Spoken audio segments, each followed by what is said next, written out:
channel. Check the live button. That doesn't seem promising. No, it says it's doing something.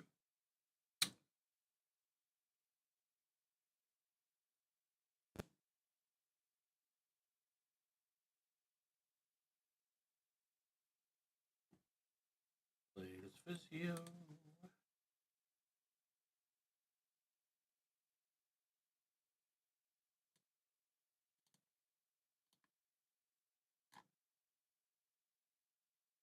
Good evening. I am seeing how YouTube is doing.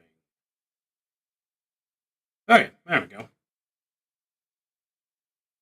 Yep, it seems to be doing just fine. Okay, let's pop out the chat in case anyone stops by. And with that all done, let's go ahead and do the usual introduction thing, which is good Thursday evening.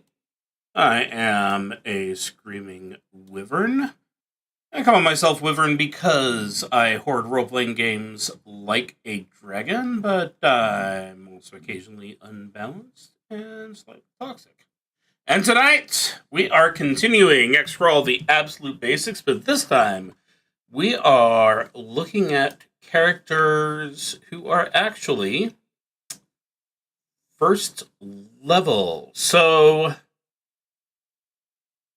as I said last week, the way that XCrawl works is... Actually, I should do that for the recording. As I said last time, the way that the goodmangames trio, which is Dungeon Crawl Classics, Mutants Crawl Classics, and of course XCrawl Classics work, is you start off with a large group of absolute nobodies. They're just commoners who have probably never touched a weapon in their lives and are now, for whatever reason, trying to become true heroes. So we start off with a large group of wannabes, and they whittle down and get replaced, and whittle down and get replaced, and eventually you get to the end of the adventure with, hopefully, the survivors reaching first level. Now, the XCrawl series, the goodmangames series, has much smaller expectations as far as experience is concerned. With Pathfinder, it's 1,000 experience points per level, and then you change how those levels work on a regular basis. So at first level, there's a range of a monster about yay and a monster about yay. Dungeons and Dragons, old school, pretty much the same thing, but a lot more spread, especially if you take into consideration what I was reminded of with horror when I ran in when I ran Pool of Radiance and discovered that, why, yes, there were different armor classes, there were different XP needs depending on what class you were.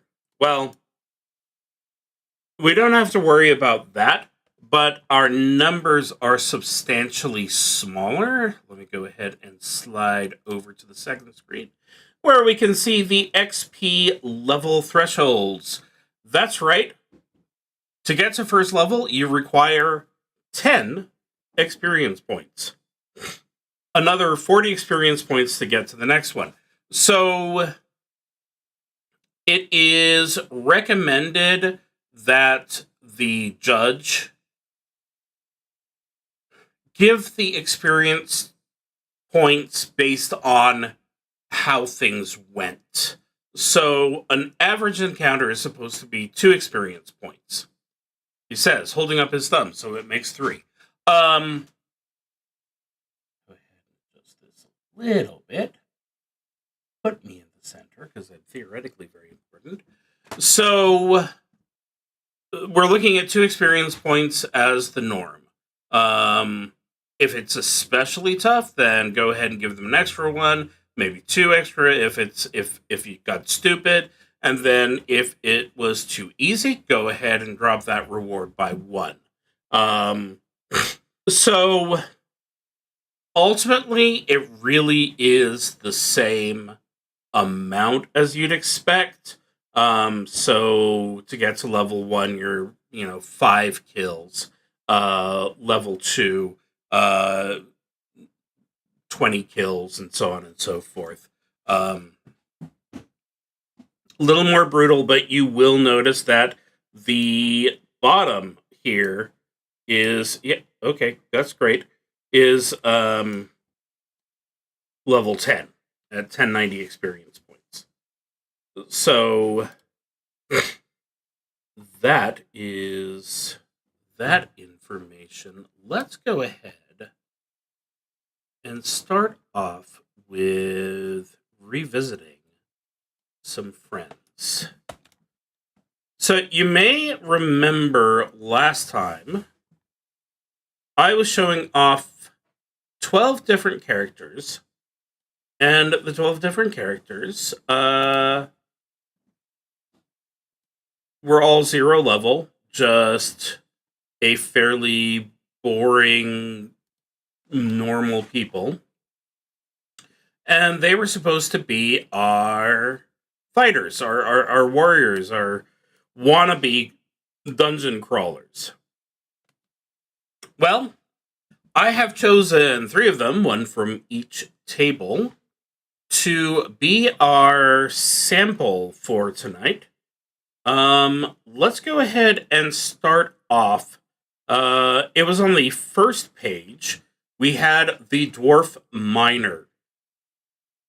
The Dwarf Miner, and here's where things might get a little weird if you never saw the basic expert set.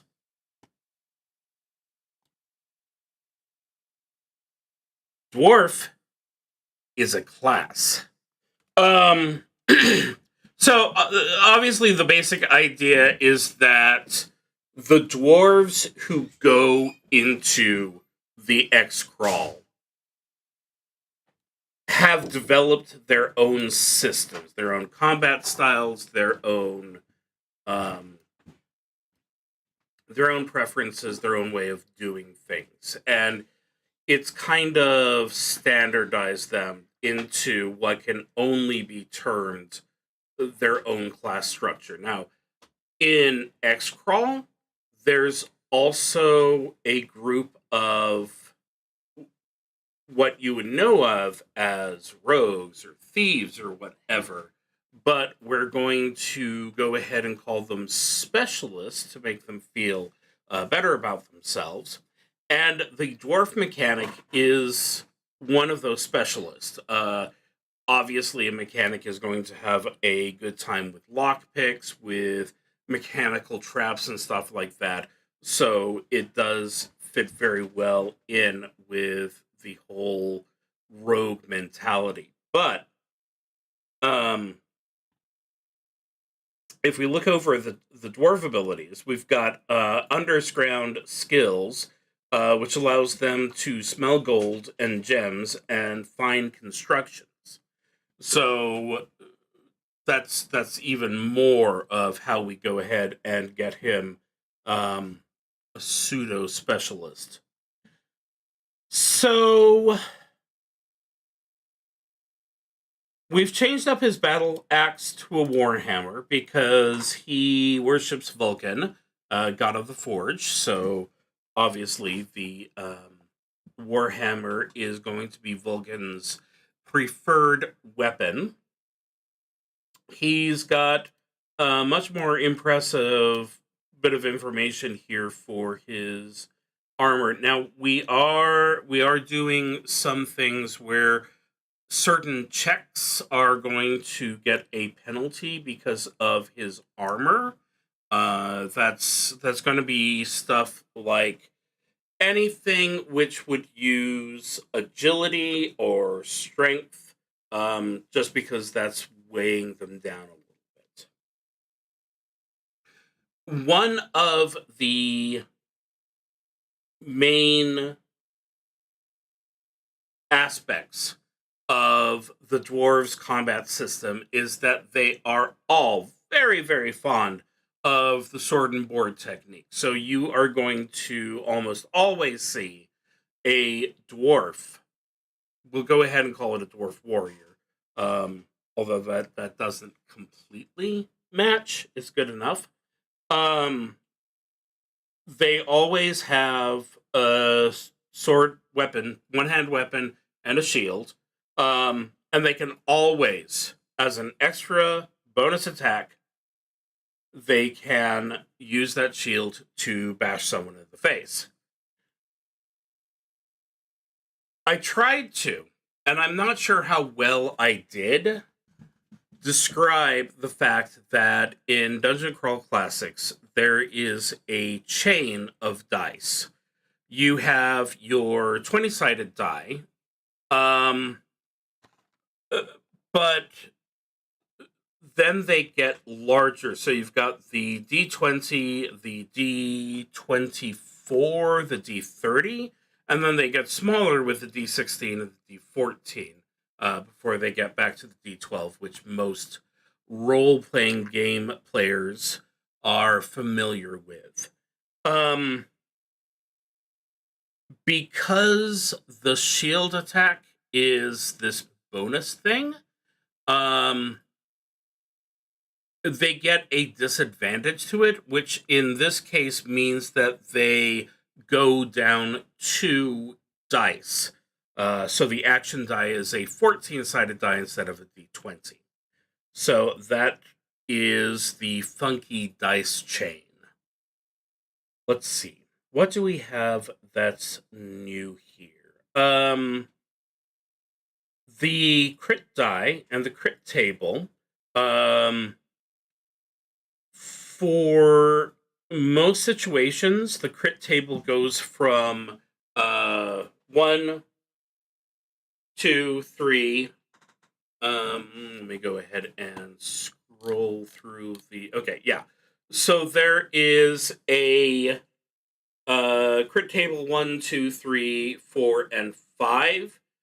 Crit table 3 is often used by monsters. There actually is a special wrestling critical hit table, which has more than anything really exciting names for how they've done things. Is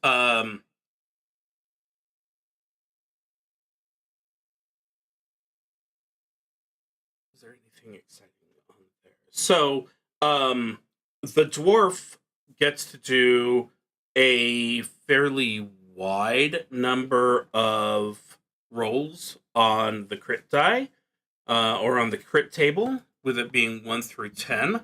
Let me go ahead and pull that up for a moment.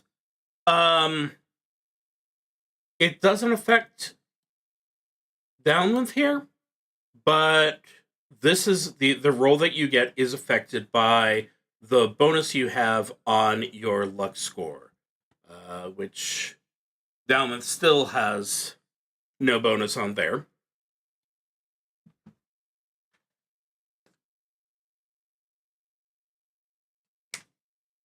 So 1 through 10 is some very impressive things. Strike to leg, huge amount of damage, and they can't move as fast. Maybe disarms. extra problems. Although the foe losing their sense of smell is an iffy one if that's a problem. But let's not forget, this is the same chart that's used by monsters. Okay.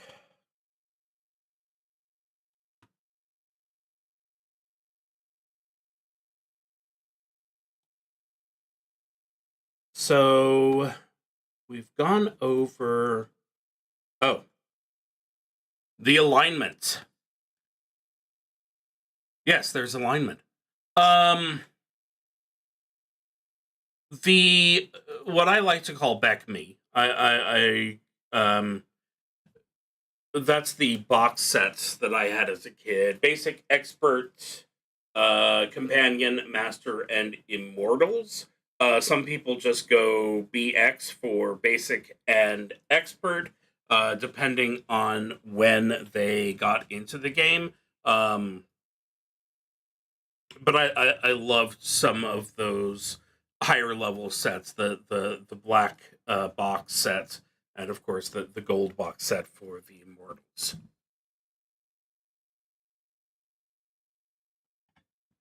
The BECME alignment system is a lot simpler, with there being the 3 levels of law, neutrality, and chaos, because we're working under the assumption that everyone is at least somewhat there for the benefit of themselves and others. It's just how they display that. So I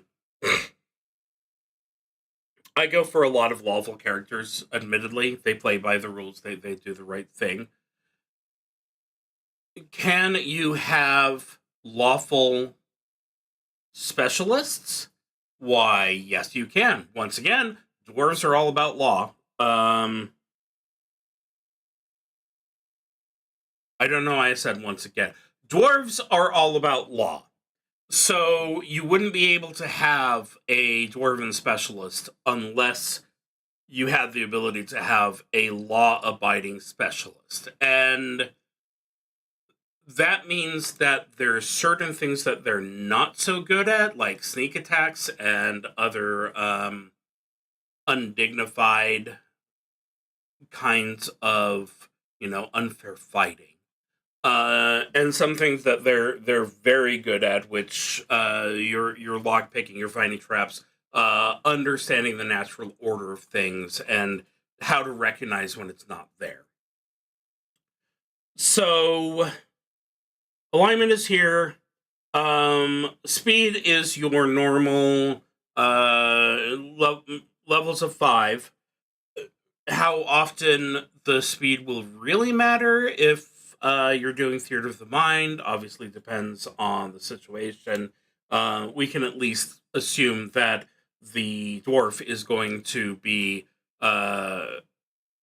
leading the back and not at the front of the charge.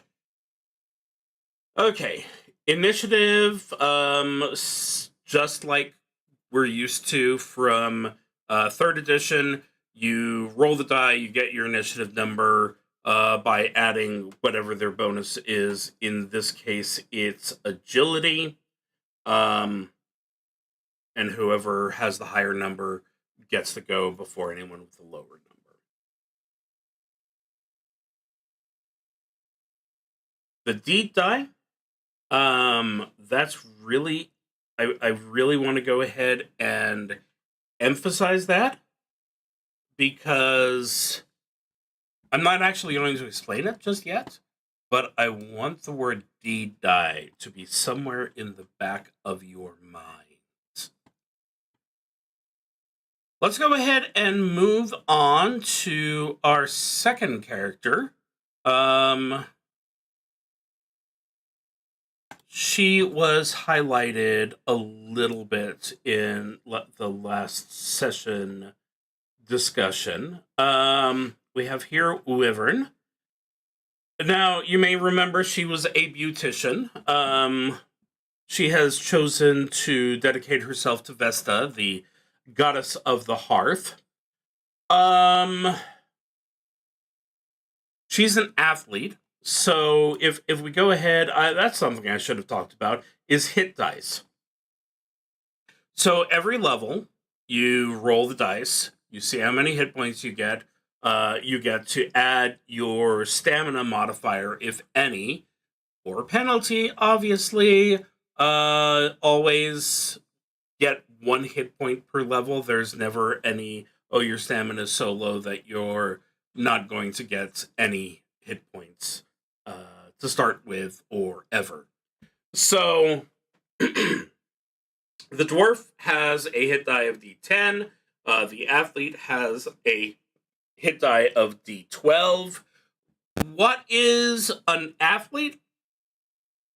Think back to your Greek Olympics, where you've got the you've got your wrestler, you've got your runner, you've got your discus thrower. They're all extremely erotically drawn men with chiseled abs and too much oil on them. The point is, the athlete is the perfect Olympiad. So they are good at running, with their speed increasing by 5 each level. They obviously have those extra hit dice. They have the ability to grapple. They can use normal weapons if they want to, but for the most part, the fantasy of being an athlete is to be going up to the front as quickly as possible, so that you can grab and wrestle. Obviously, is the only place that sentence can go. So, the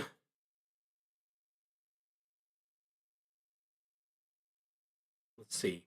The athlete has a training die. That's actually a non-combat thing. So if you were to, for example, maybe your athlete needs to climb up a hill or something like that, they would roll their action die, their 20-sided die, and then they would roll their training die and add the two together. So it gives them a little extra boost sometimes. Obviously, you roll a 1 on the action die, and womp womp womp, something tragic happens, or not, I don't know. Athletic durability. This is one of the interesting things that the athletes have.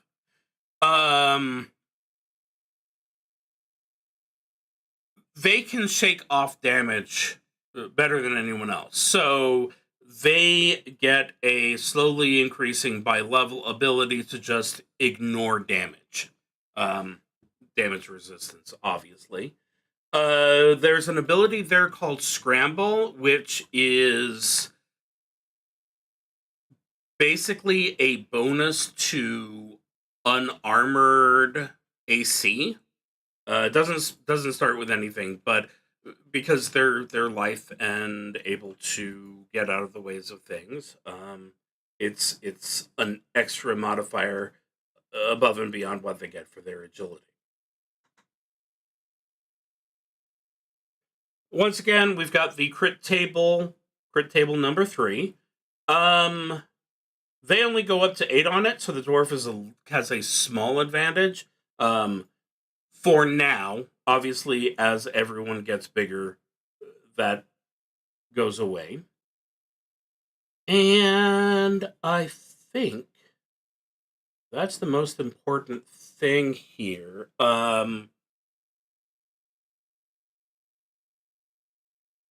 If you're used to the Dungeons and Dragons monk, and I don't know if things have changed since in 5th edition or anything like that, but the monk was required to go unarmored back in the early days because they frankly were better off without any extra equipment.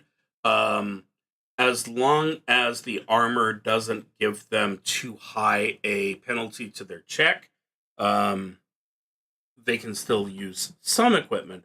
But if we go back to Dalmonth, the -2, that would still be possible, and probably their training die was going to overcome that ability.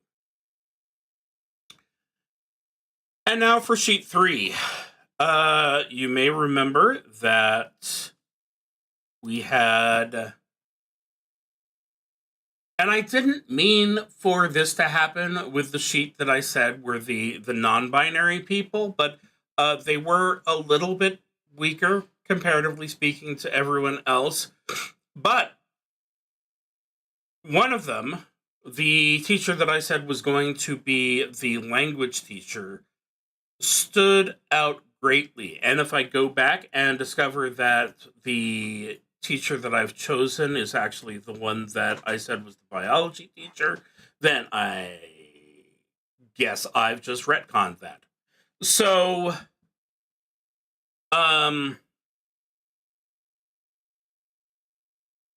need to put a pin in something. I'll get to that in a moment.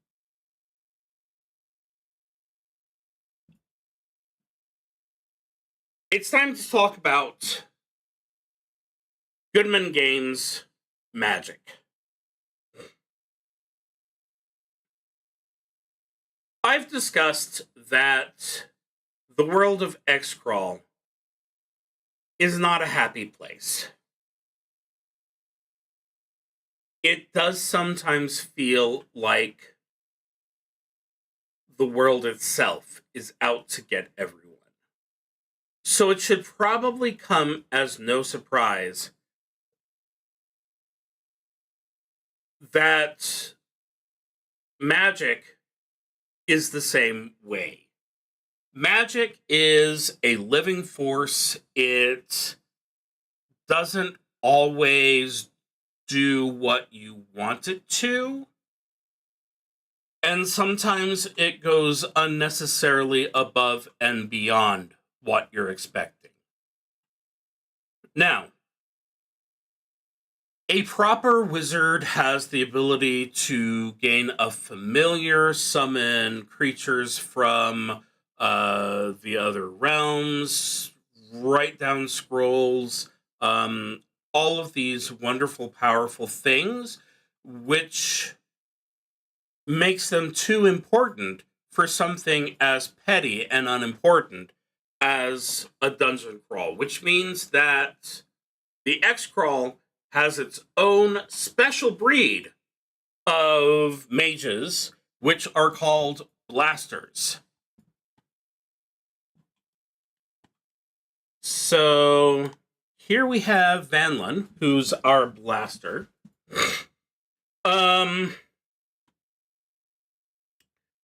One interesting thing to note is that personality goes a long way when it comes to learning magic.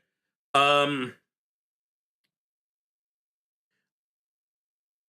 feel like the Discworld discussion of wizards really applies when you're thinking about goodmangames magic, where the best spellcasters are those who have learned not to use their spells, because magic has a price, and sometimes you've got to decide whether that's better or not.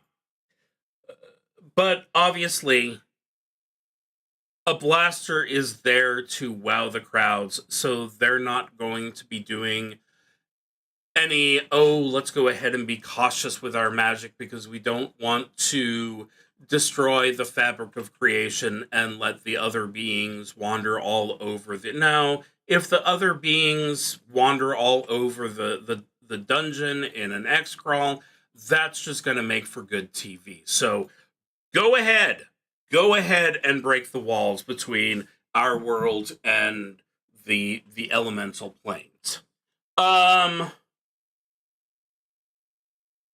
unsurprisingly, the blaster has a much lower hit dice than the other ones. I figured that there's absolutely no way that I could play a lawful blaster if this was, my serious character, because they're always going to be making choices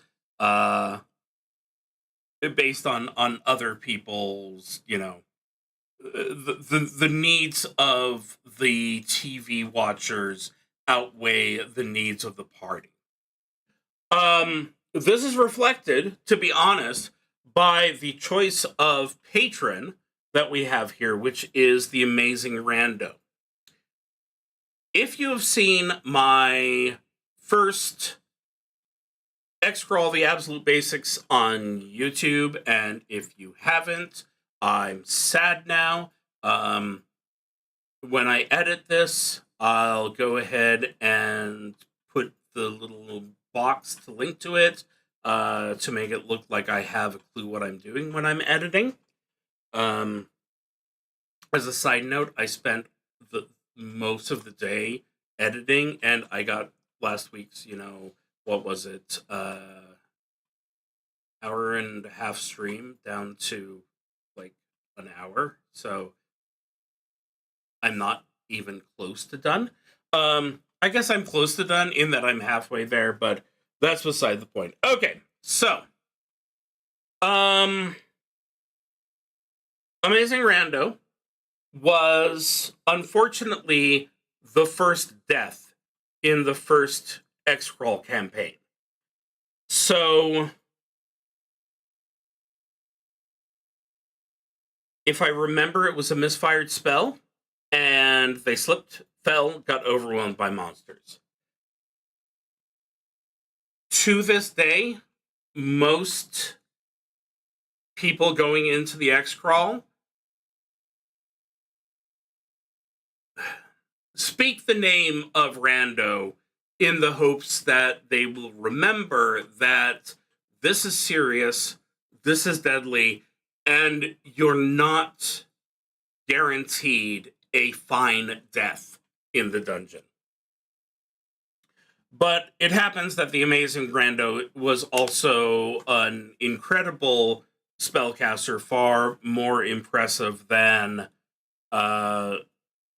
anyone imagined at the time of their death, especially with them basically getting worshipped every single time. People are calling their name, and that gives you power, even if you're just, some person. And I'm being very careful with my word choice here, because the amazing Rando had a small problem with spell casting, in that if they cast a spell, it would cause them to switch genders. So I mentioned in the history that they were, a beloved sorcerer and sorceress, because it really depended on what they did that day, whether they were a sorcerer or a sorceress. Which absolutely makes them a perfect choice for Vanlin, who I decided was going to be on the non-binary list. So we're going the gender fluid approach for non-binary here. The gender fluid approach? That doesn't actually make sense. Let me try that again. So we're going, when we're talking about Vanlin's gender, we're talking about them being gender fluid. Hello, I am Old Man trying to talk about gender construct. Tune in next week. Let's see. Spellcasters don't wear armor. Pretty much the absolute normal thing. Armor class, the actual armor class is 10 plus this number here. just like the you'd be used to for you're trying to roll a difficulty class of 10 plus, whatever the skill is. So let's go ahead and go down here. Just like the other two, we have a blaster die here. So he casts a spell, and she gets a specific outcome, and he adds that blaster die roll to make it better, and yeah, that's the most important thing. Let's go ahead. Didn't I say last time I was going to start hitting myself for that one? I really should follow through on that. I'm going to pull up here the most common magic spell a blaster has. And by most common, I mean that literally every single blaster will have Spellweaver Blast. And this is a good thing because this is your magic missile, this is your burning hands, this is whatever basic spell you might want to be thinking of. So the range can be 30 feet or more, which makes things interesting. It's just a one and done thing.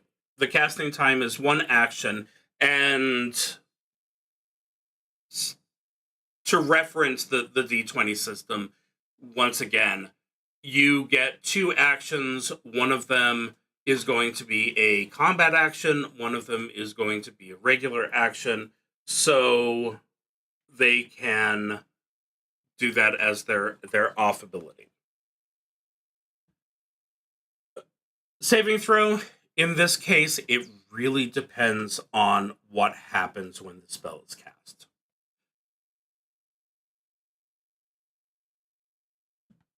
Let's ignore the altered effect for a moment and go down to this section, because this is where GoodmanGames' magic system really plays into what they call the gonzo adventuring style. You probably guessed from the simple existence of the critical hit tables and the fact that there are 6 of them that GoodmanGames is very fond of making things a little more random. So, manifestation, this can be randomized, but the idea is that if you are doing a wizard duel,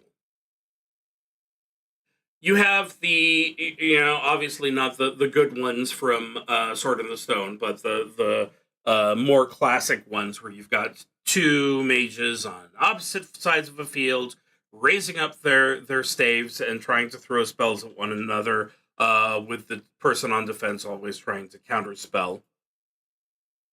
If it's that obvious what the spell is, it's going to be easier to counter it. So, magic is mercurial, which means that it can be changed. It starts off with a certain effect, and then that can be adjusted over time. In this case, my spellcaster has decided that they're going to make an image of a rose be the that they throw at the enemy be the manifestation. At 3rd level, they can go ahead and do a couple of different themes, and then at 5th level, they can just go ahead and change it however they want as they cast it. But But the next line is where things start to get interesting, because power corrupts. And literally, magical power can corrupt you. So I think this is a perfect time to bring in Dragonlance into this discussion, because we're all... I hate it when I start off sentences saying we're all. Not everyone has read the same books. In the Dragonlance Chronicles, there is a character called Raistlin. Raistlin is a very powerful mage. In the lore of Dragonlance, before a mage can truly become... before a mage can truly be allowed to be a spellcaster, they have to undergo a test. And the purpose of the test is basically to take away the thing that they might depend on. In Raistlin's case, it was decided by the spirit of an ancient wizard named Fistandulus that... Wait, is that the right one? No, that's not the right one. Hold on, there will be a brief moment as I try to recreate my memory of things.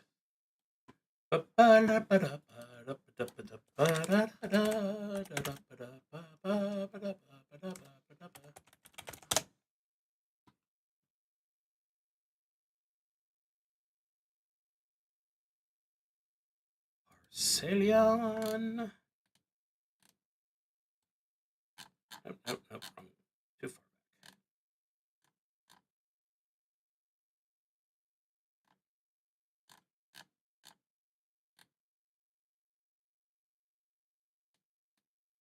I was right. Why did I doubt myself?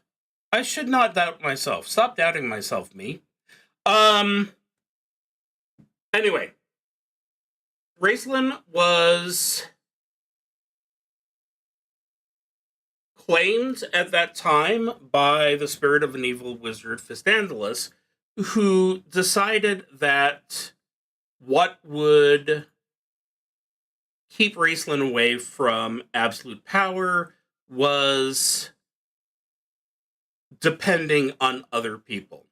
So Raistlin was corrupted with hourglass eyes that would allow him to see everything rot in front of him, and golden tinged skin, which would unnerve anyone who saw him. And that's kind of what's being leaned into here. If you're a spellcaster, no matter how powerful you are, there's always the chance that something is going to change you if you're not careful. In this case, there are a series of specific things that can happen as you're being corrupted. And then, of course, there's just, it may not work the way you would like to. It may work the way that it would like to. The ever popular, this is another fumble table, basically. So, you know, the blast just explodes out whoever is the nearest friend. One of their pieces of equipment goes...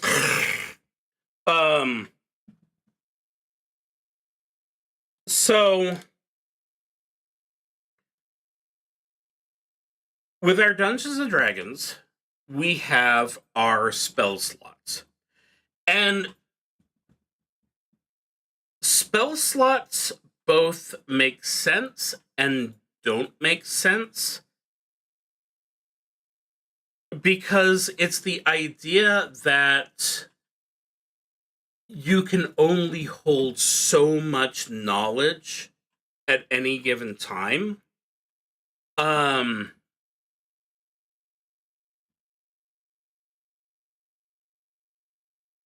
Which is why everyone prefers to play a sorcerer who can go ahead and say, I have 3 spell slots. I'm going to use Magic Missile this time, Sleep this time, and Magic Missile again.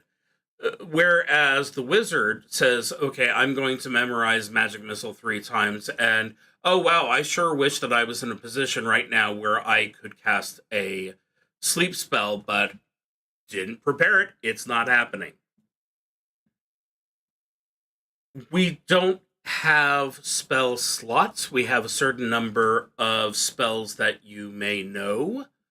And if you cast a spell, there is a small chance that you will forget it. It's right up there with the corruption and the misfire, but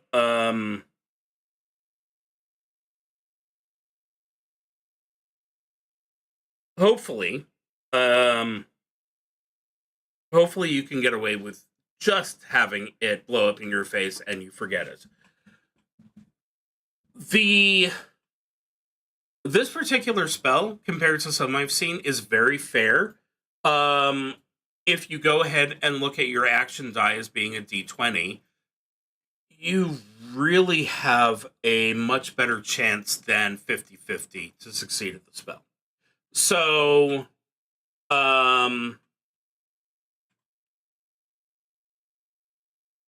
the character rolls there to hit. They roll their blaster die, which here is D3. And then, worst case scenario, it's a little extra. That's always nice. Where we get things interesting is at a 14 or 15, we start adding a fire attack to that, which that's where the possibility of the saving throws come in.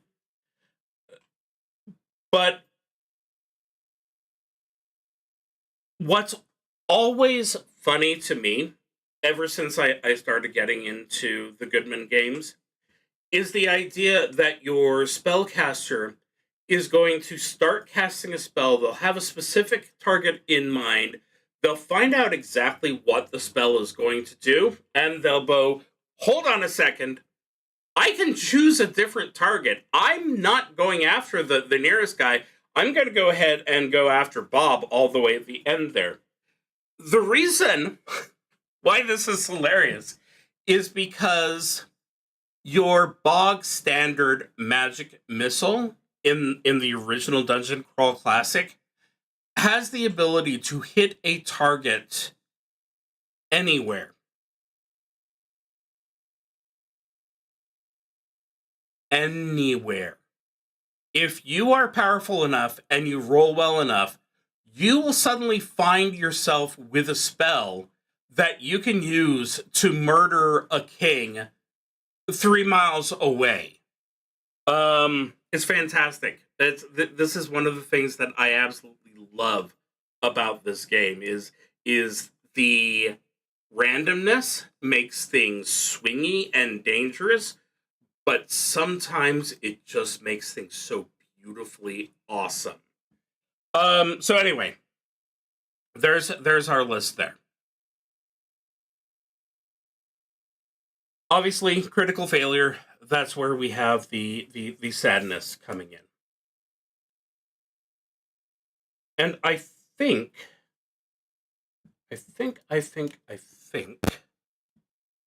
that really goes over most of the main things I'm interested in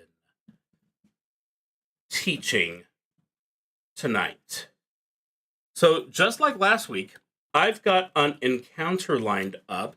This encounter is not of my own making. This one is from the XCrawl, formerly known as Terror on the Tundra. We'll go ahead and share the beautiful.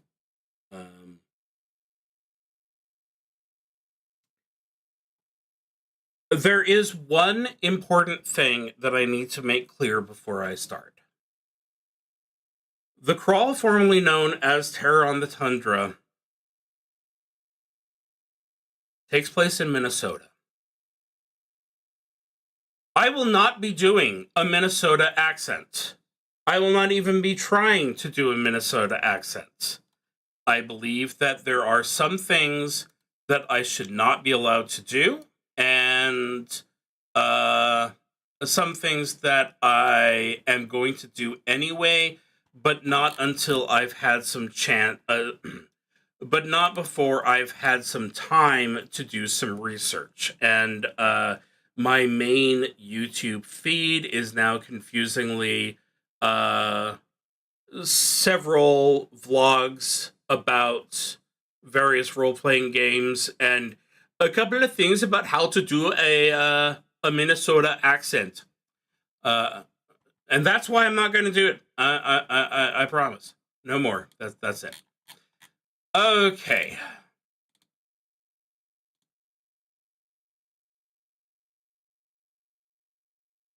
Let's go ahead and for a moment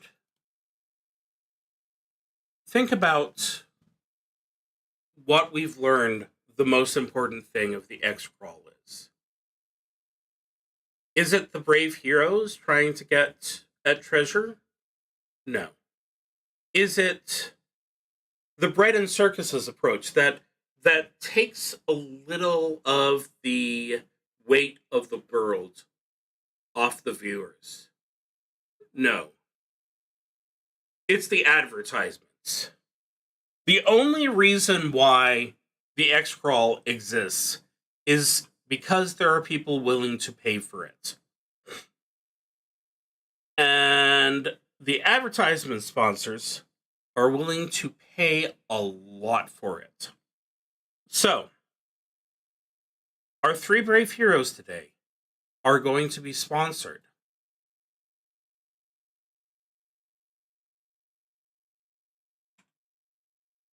And I think they're going to be sponsored by the Northwoods Cold Gear. Keeping you warm since Herodotus. Their logo is a cedar tree with snow-covered branches, and they offer the PCs cold weather jackets, which will give them extra protection against cold effects. I'm because of the next thing I'm going to say, I'm not going to worry about them actually wearing it because it will absorb the first 1 to 3 points of damage that they'll take, which is absolutely fantastic, but it's a one-time thing, and if there's one thing I'm terrible at, it's one-time things. Which reminds me,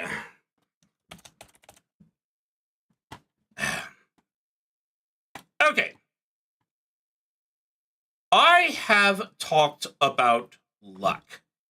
Luck is, in addition to being an attribute in and of itself, it is a pool that you can use. So, Downwith here has 11 points of luck. For every point of luck he permanently loses, he gets to add 1 to an upcoming dice roll.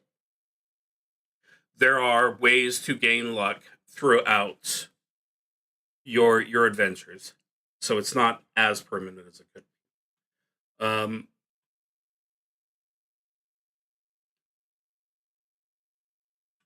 You can only use, and by you I mean these 3 characters, can only use luck on an upcoming roll.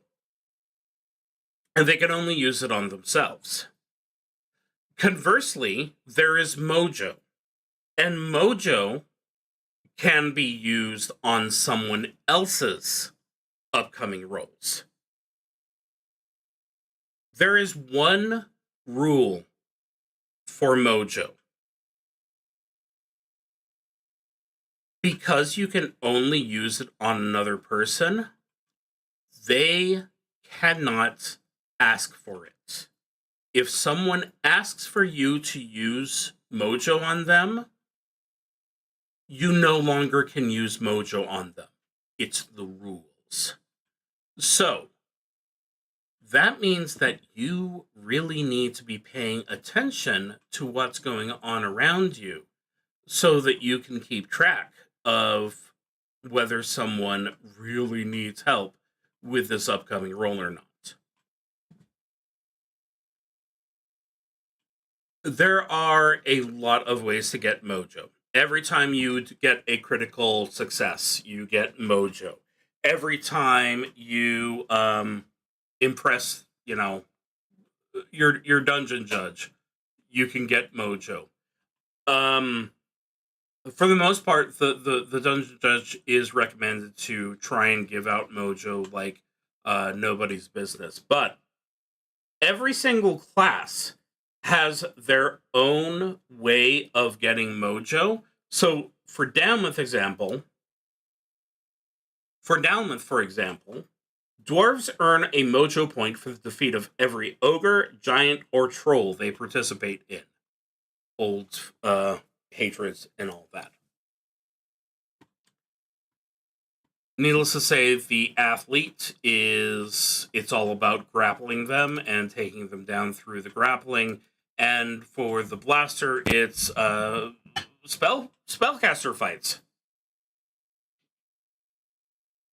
You beat someone who uses magic, there's a Mojo for you.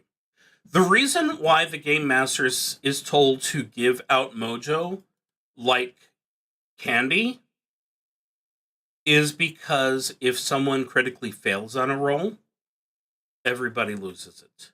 Goodbye. Use it right now. Get it out there. And for God's sake, pay attention to what your fellow adventurers are doing.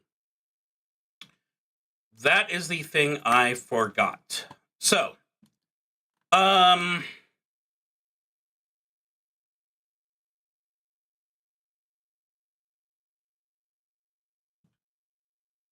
as in all cases, our characters are going to start off in a green room. This one is lined with lockers and a makeup table. There is free food here. Cocktail wieners and a barbecue sauce, overcooked dry Swedish meatballs, crackers, yellow cubes of cheese, little butter and ham sandwiches, and no condiments. No condiments. I believe that this is a joke about where this is taking place, but I obviously am not making that joke. Coolers are stocked with bottled water, iced brand beer, and a variety of hipster-named hoppy IPAs. Crowd noises drift through the walls of the green room as everyone adjusts their clothes and does one last check of all their gear. And then, currently, the door leading out of the green room is shut, with a referee standing by to usher the team in as soon as DJ Hot Death has finished his opening remarks. Minneapolis, St. Paul, are you ready to watch a fight to the death? Tonight, these newbies to Division 3 play are going to put their lives on the line for our entertainment. It is Team Northwood's Cold Gear versus My Dungeon in a battle to the death. It's time to serve these guys up a heaping helping of Minnesota Hot Death right out of the oven. Our noobs are going to learn that we have every season here in the Midwest. I'm going to try that again. Our noobs are going to learn that we have every season here in the Midwest, and they're all deadly. Let's get started! And over the AVS, our adventurers can see that the crowd hushes as the famous singer Diana Nojbow marches out in her huge flowing North American Empire cape with the trailing cloth carried along by 4 young girls in tights and glittery tiaras. and she belts out an ear-numbing version of the Imperial anthem America Super Potentus Maximus, the words of which I have not memorized, along with the Midwestern accent. And the crowd applauds raucously. Thank you, Diana. Now let's go, crawlers! Time to play, and remember, in XCrawl, when you die, and the crowd finishes for him, you die!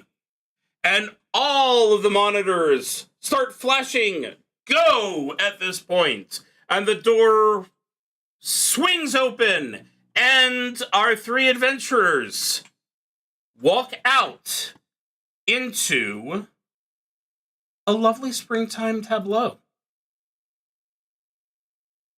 So what I'm going to go ahead and do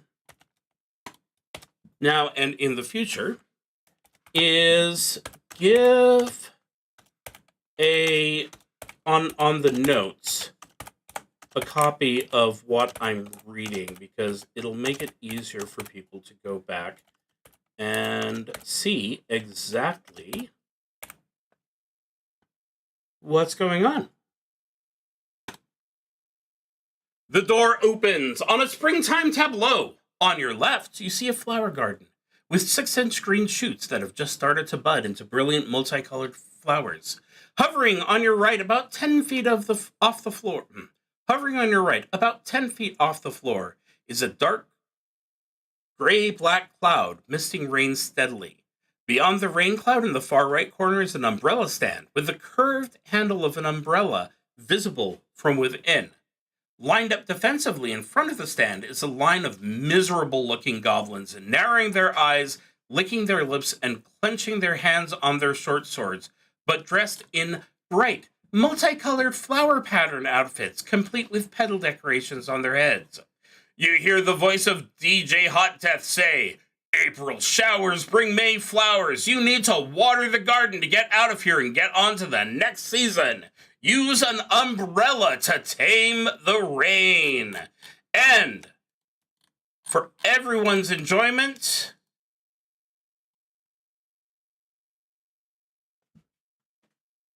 here's a picture of our fine goblins. He isn't pleased.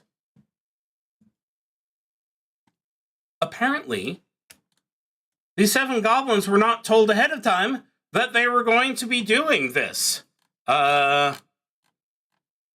So they are angrier than some kind of Midwestern example of what an angry person looks like.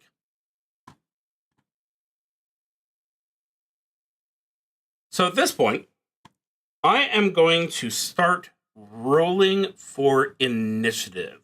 Let's go ahead and start with Dalmuth. Dalmuth has an initiative bonus of 1, which gives him an initiative of 16.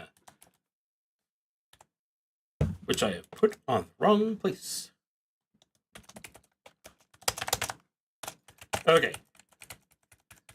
16 initiative for Dalmuth. Vanlin has a 19 initiative, despite not having a bonus. And Wyvern... Wyvern has an 8. Because, of course, she's an athlete, fleet of foot, and highly agile, and yet that doesn't seem to be helping them at all. And I'm going to go ahead and do 1 initiative roll for all the goblins.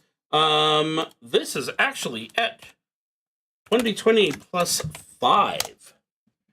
So, yeah, they have a very high initiative.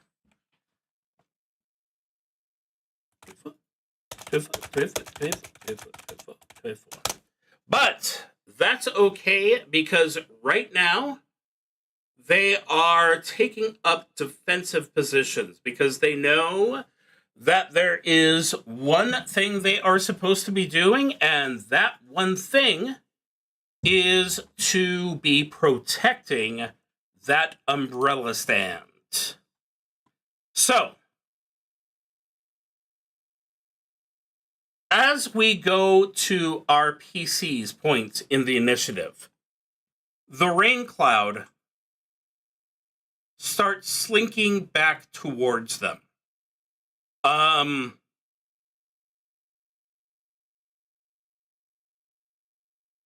Which means before I start, I'm going to have to do a fortitude check, or Vanlin is going to have a bit of a struggle with some of his rolls.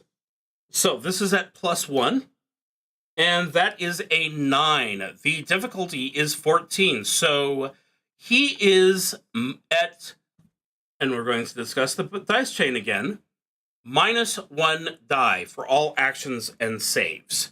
So where he'd roll a 20-sided die, he's instead going to be stuck with a 16-sided die. So let's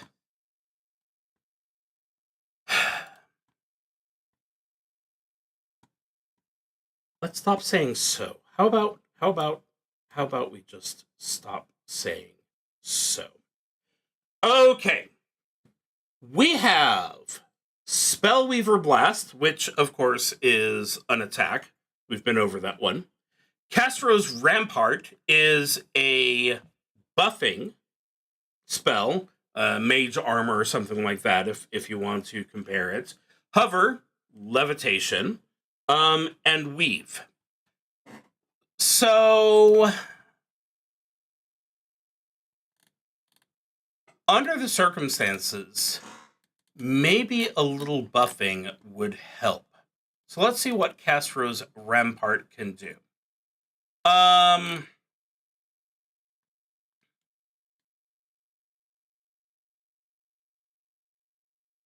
If we go ahead and just look at the main things, it gives a bonus to armor class, and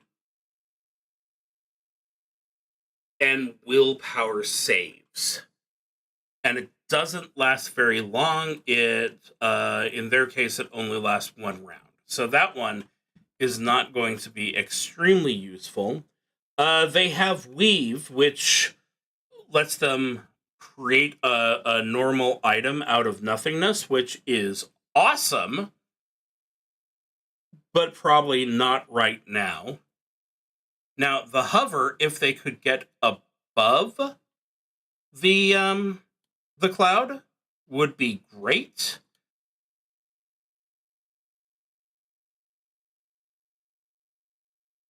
But if he rolls low, all he can do is get above the cloud and nothing else. So it's going to make a lot more sense for him to just go ahead and go with Old Faithful. So we are doing Spellweaver Blast. Now, let's see if I remember something fancy schmancy that I saw earlier today. If I'm right, if I'm remembering it correctly, I will be able to... Is it my luck or my personality?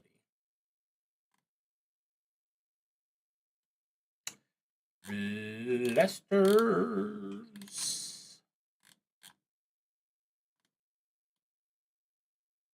Yes, personality modifier, unfortunately. So he ain't got a bonus for that. But if this works... Oh, that's so cute. That's really cute. So he rolled a 10. What does that give her?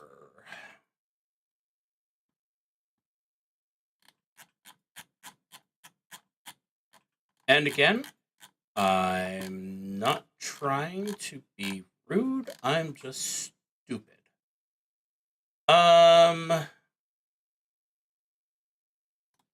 Spellweaver Blast.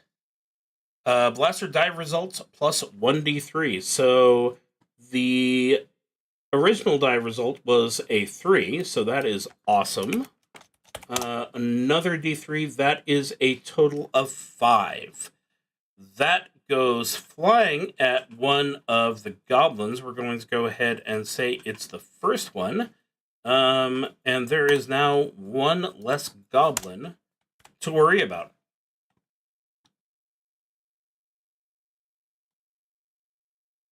So the plan here has to be to get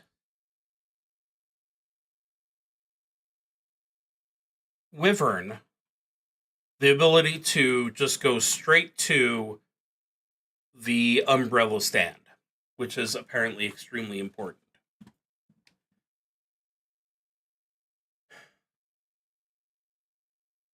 Which is why the person handling it is going to be a slow as molasses dwarf.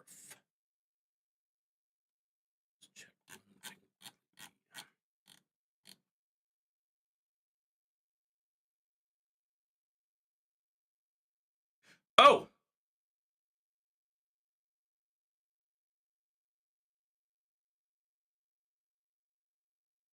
Okay. A blaster has the ability to, I thought I remembered this, sometimes doesn't come to the brain at the right time. A blaster's first action die can be used for attacks or spell checks, but their second action die can only be used for spell checks. That does not mean what I think it means. Never mind. I misread that. That is saying that at 6th level, they get a second action die. They still only get the one move and everything. So everything is normal. Carry on. Okay. Well, Dalmouth is able to get over to where one of the poor goblins is hanging out and quickly bangs his warhammer on his shield in warning. So, pretty much identical to what Vanlin had, Dalmouth has a deed die, which is going to give him an extra bonus on his attack roll. So, this is going to be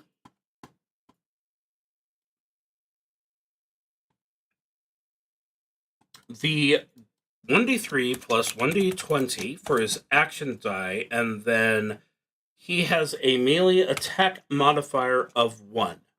So we are trying to get an armor class of 12.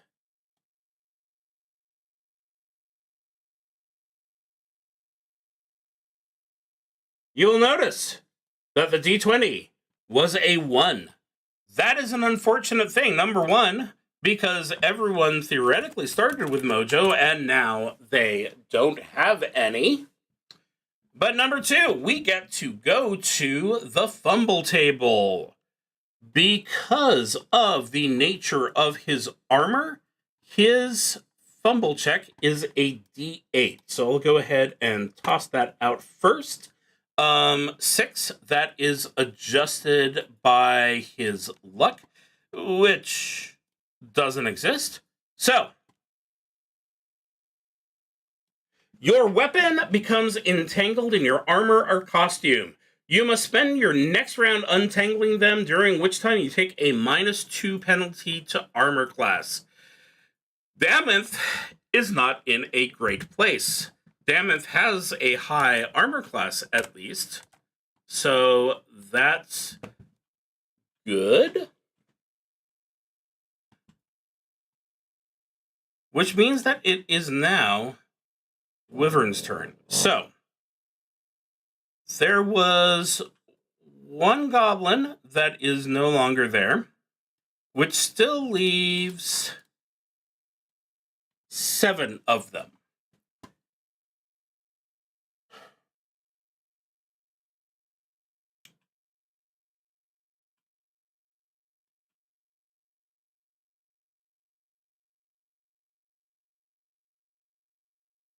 I think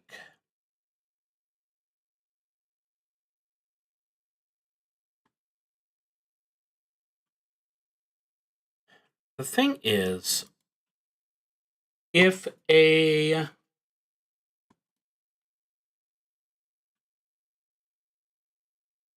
athlete's includes the,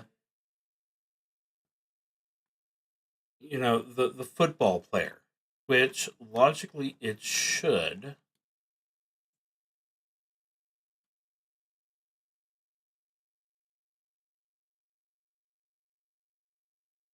It should be possible to just kind of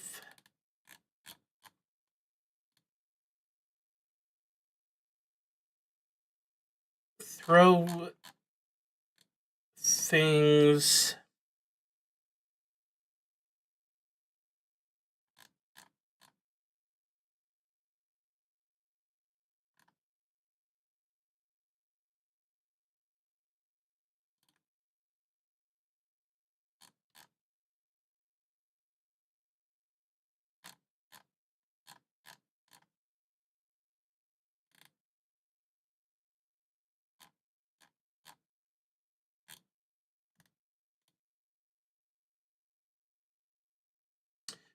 Oh, here we go. This is what I want. Pushbacks. Pushbacks may include shield bashes, tackle bull rushes, and so on. Generally speaking, any attempt to use brute strength to forcefully move an opponent is considered a pushback. Now, the pushback is on a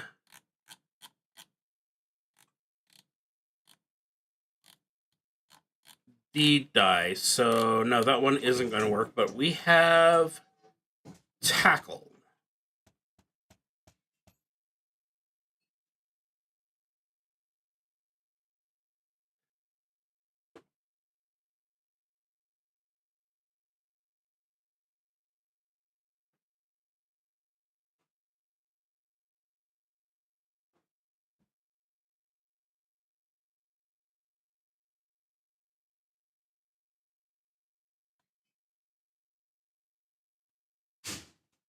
They're using their athlete die, which is only...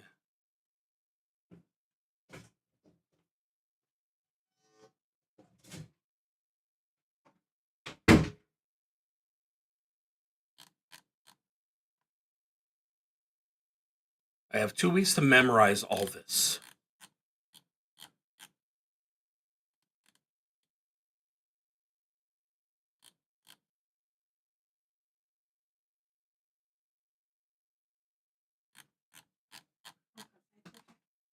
Okay. Ability.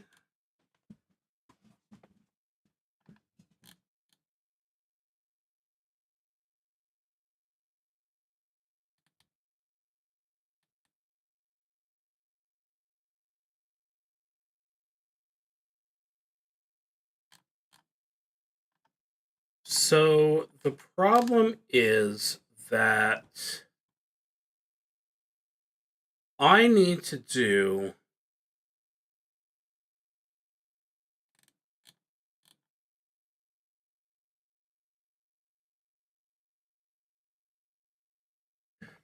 number 1. I have to hit with the grappling attack. And the grapple attack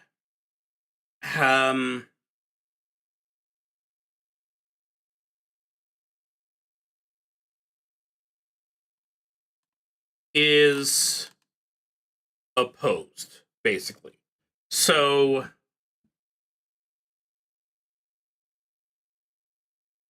they get to try and avoid it and get out every time.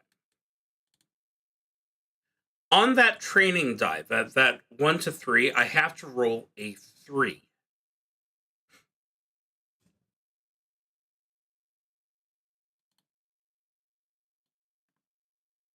So that's going to be...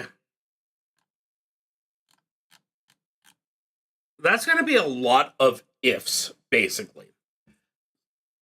So Wyvern's just going to go ahead and throw herself at the nearest flower goblin. Poor thing. She is going to do her same thing as Downlift did, where she has the D20, she has the D3, and she has a strength modifier of 1. Hopefully she will not do the exact same thing that Dalmuth did and roll a 1 on that D20. That is very much not. So, that was a good hit.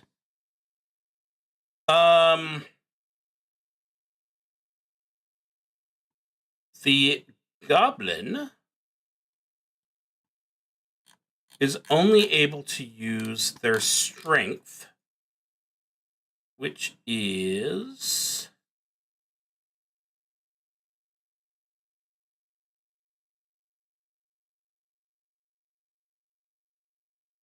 not technically listed, so we'll just go ahead and do a straight up D20, and that was a 3, so the grapple was successful.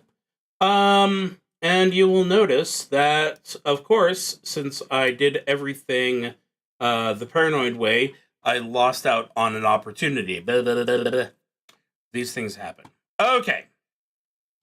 1d4 plus their strength modifier plus that 3 from before. So a 3, a 4, and another 3 means that the goblin is in the dirt and is not getting up anytime soon. So, at the end of the first round, we have Vanlin looking cocky because they've just thrown a rose at someone and exploded in their face for massive damage. We've got Wyvern, who has just slammed a goblin into the ground and knocked them unconscious. And Dalmuth has his warhammer somehow trapped in his shirt. So, good job there. Okay.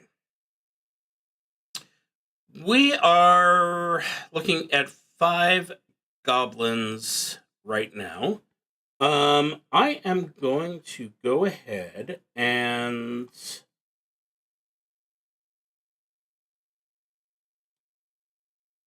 there were 7.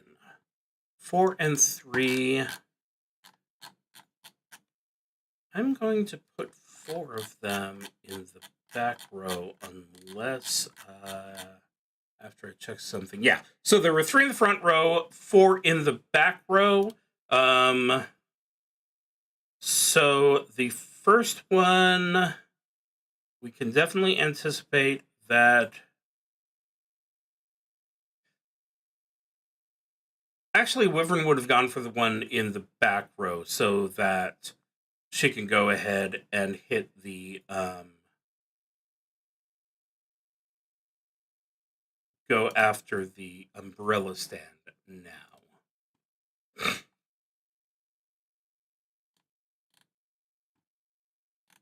Let me just check one thing real quickly.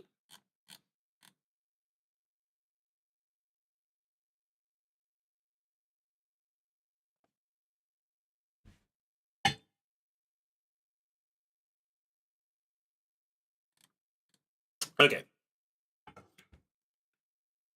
So, Flower Goblin 3 is on the front line. He's going to be closest to Dalmuth. So, he is going to go ahead. He's going to get +1 on this roll. 15, unfortunately, is enough to hit Dalmuth, thanks to his current situation. A 6-sided die gives us 3 points of damage, leaving Dalmuth with 7. Flower Goblin 4 is closer to Wyvern. So he is going to be going after her, same situation with the +1.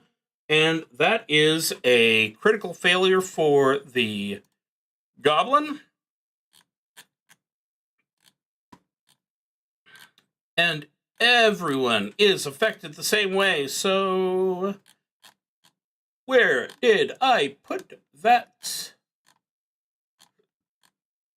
button?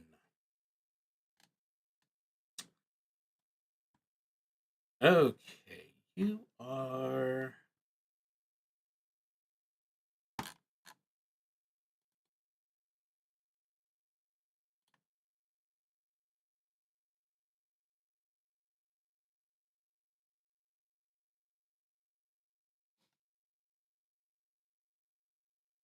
I don't have a actual for you, so I'm going to go ahead and do 2-6 until I look that back up. That was a perfect 6. And, yeah, just like the What Happened to Poor Downlength, they have gotten it caught in their armor as well, which will make them a lot easier to hit. So that's very funny. That was Goblin 4. Goblin 5.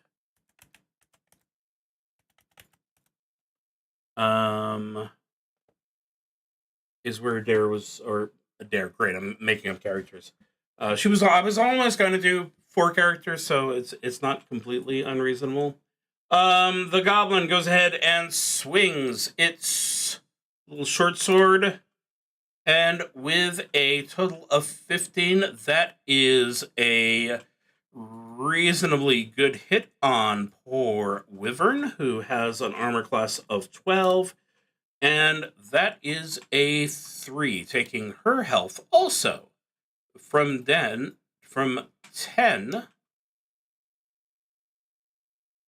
down to 7.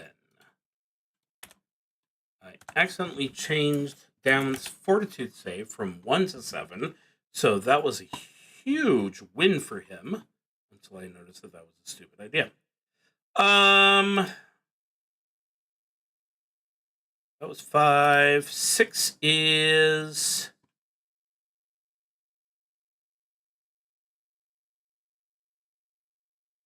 Six is going to be a little bit away from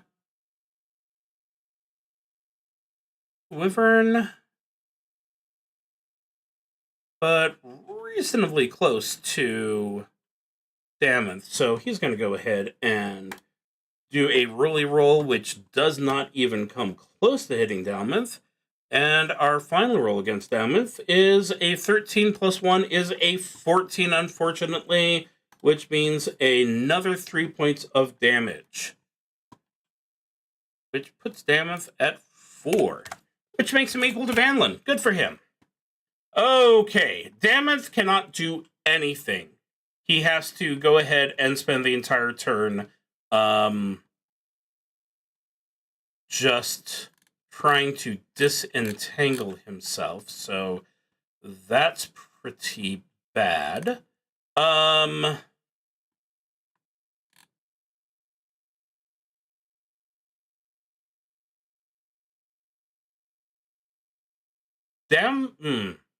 Vanlin's best move is to go ahead and do another blast to clear out the area for a Dare some more.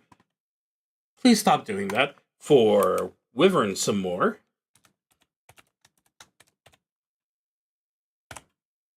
So 1d20 plus 1d3 gives us a 6. That is a failure. The spell is not lost. He can try again, or she can try again.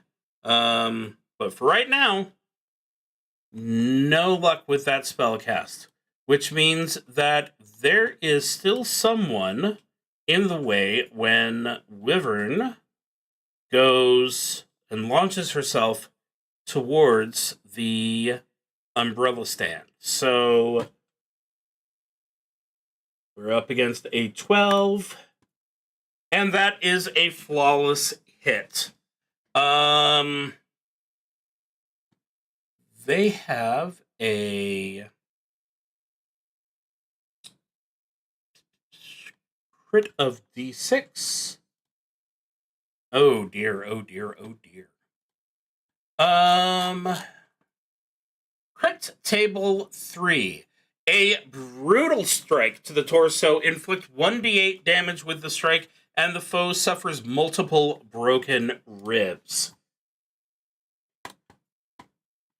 That part of it wasn't too bad. I also have to do the normal damage. So that is a total of 5. Leaving Wyvern with only 2 hit points, which is a shame because there is a trap. So she has to make a reflex save, where she's going to fall through a trap and see what is on the side of it, or on the inside of it. Her reflex is at 1, so this is +1, 13, and she needed a 14 again. So she falls into a pool of water. That's the good news. No damage. And then immediately, as she is treading water in there,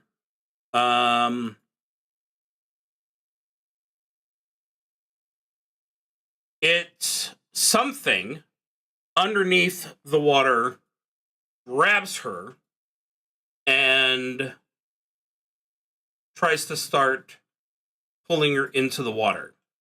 Meanwhile, the pit, which had opened like that, closes like that. So she is now trapped unless someone can figure out a way to get her, well, get the pit trap open. So no umbrella yet. Okay. That brings us to the start of the round. Because of poor Downwith's performance there, we've got quite a few people going towards them. I'm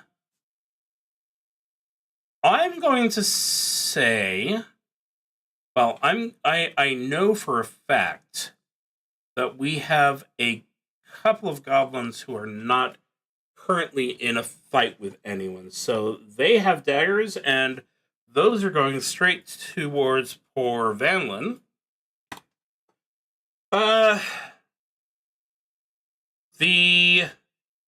This would be number 3, who was going after Dammonth, and he missed.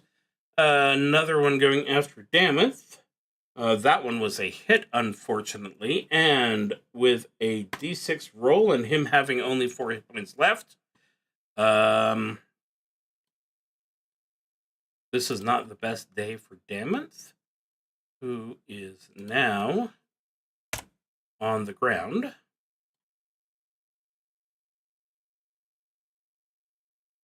Let's see if Vanlin